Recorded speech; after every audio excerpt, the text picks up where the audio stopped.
Hey guys, time for the H&T show again. Here we are.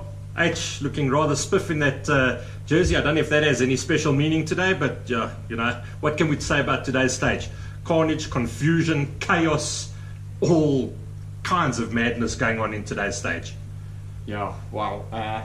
Super stressful, crazy stage towards the end. And that's what we were expecting.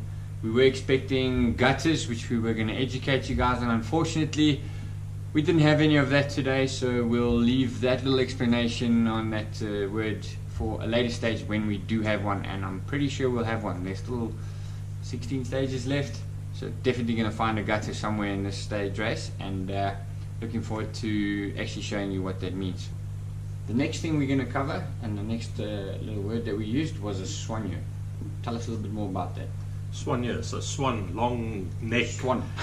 Nothing to do with that. Soigneur has got to be one of the hardest working people on the tour in a team. The person who works the hardest and sleeps the least. A soigneur can do anything and everything. Soigneurs has to do the massages for the riders on a daily basis, has to help put their bottles together, help put musettes together. They will take your baggage from the start of one race, and they'll take it to the finish, make sure it's in your hotel room for you, book you all into the hotel, make sure you got some eats, some drinks in your fridge when you get to the hotel. These guys have no end. They can do anything and everything. Their job in a team, if you ask them to go and do the washing, they have to go do the washing. If you tell them I need something posted, they'll go and post it for you. These people are really jacks of all trades. Okay, cool. So if I wanted to have a midnight snack and just wake him up and say, listen, I want some Oreos from the local 24-hour shop, that's his job. Well, that's what they would do. They would try and look after you as much as possible. I mean, okay. You would try and respect them a little bit as well and not do it at midnight, maybe 5 before midnight. Okay. But yeah, they are there to do anything. They will be the first up in the morning. They will have breakfast. You may prefer a specific breakfast cereal that the hotel doesn't have.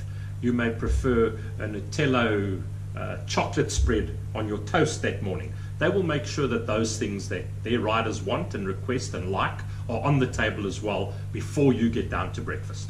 Sure, that's quite fascinating. So, as a professional rider, you get looked after as best as possible, and in a sense you could say that they're pampered, but I can tell you now, a professional rider is not a rock star lifestyle. It's very difficult, and that just makes their life a little bit easier, especially with the stresses of racing and the stresses of stage racing and the pressure that comes with being in a big team like any one of those teams that are in the tour at the moment.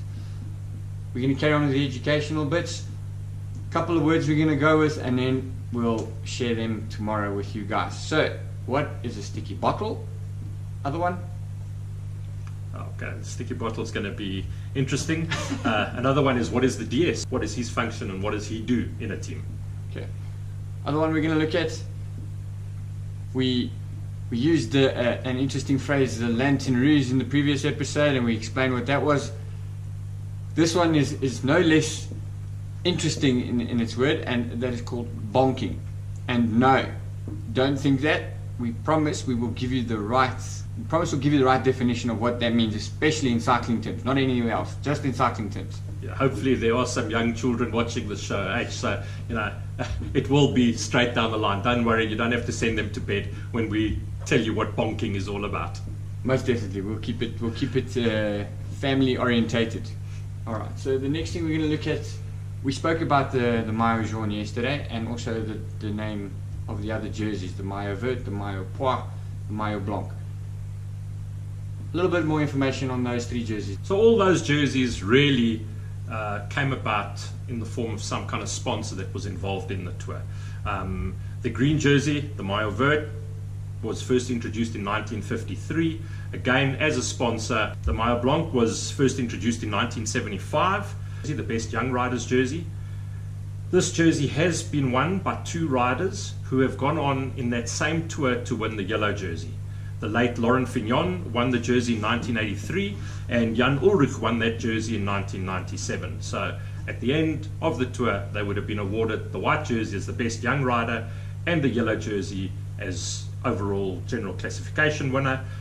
They were both 23 years of age when this happened. The maillot pois that was to do with the chocolate brand when they introduced that. They introduced that as well in 1975, and the chocolate wrapper of the sponsor actually had a white wrapping around it with red polka dots on the wrapper. And that's how that jersey came about. They just took the wrapping of the chocolate and said, okay, well, that's going onto a jersey. It's going to be the King of the Mountains jersey. And that's how those came about. Okay, well, it's turned out to be quite a cool jersey to have.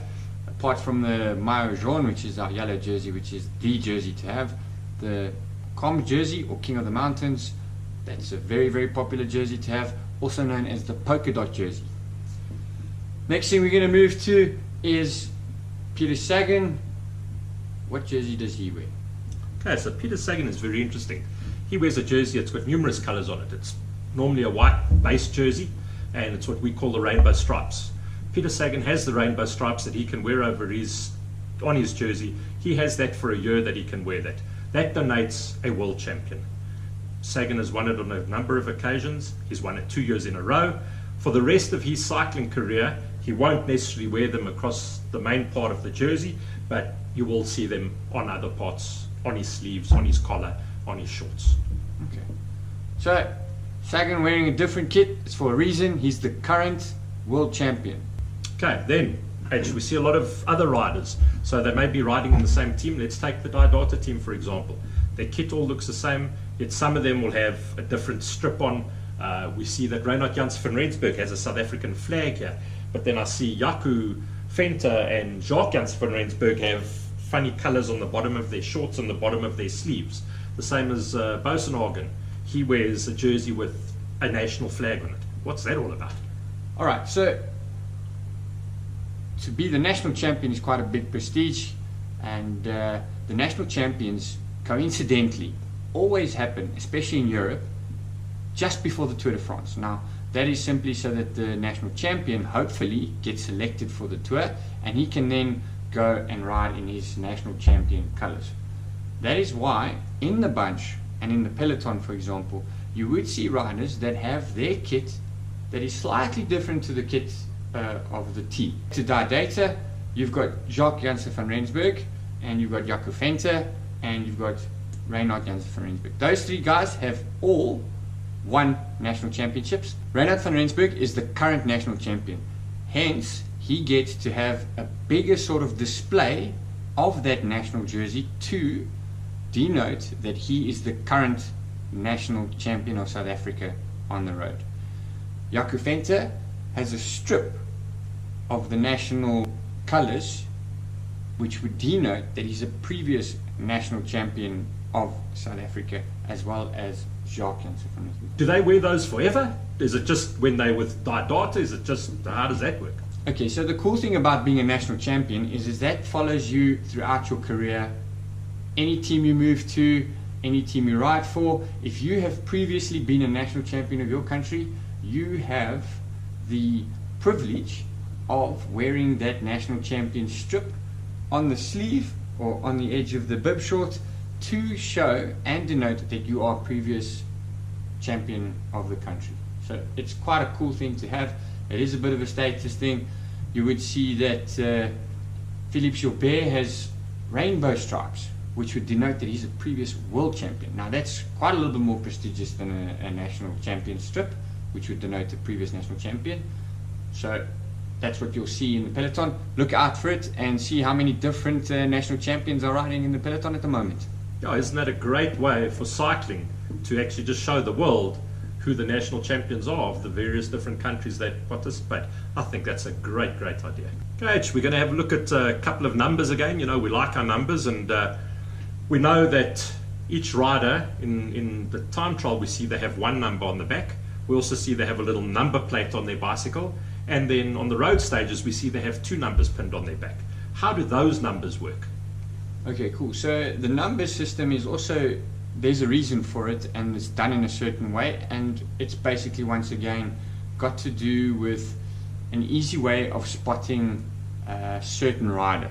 So to start it off with, Chris Froome, who's a previous winner of the Tour de France, in other words, he's the current defending champion of the Tour de France, he won it last year, he automatically gets the number 1 as the previous winner.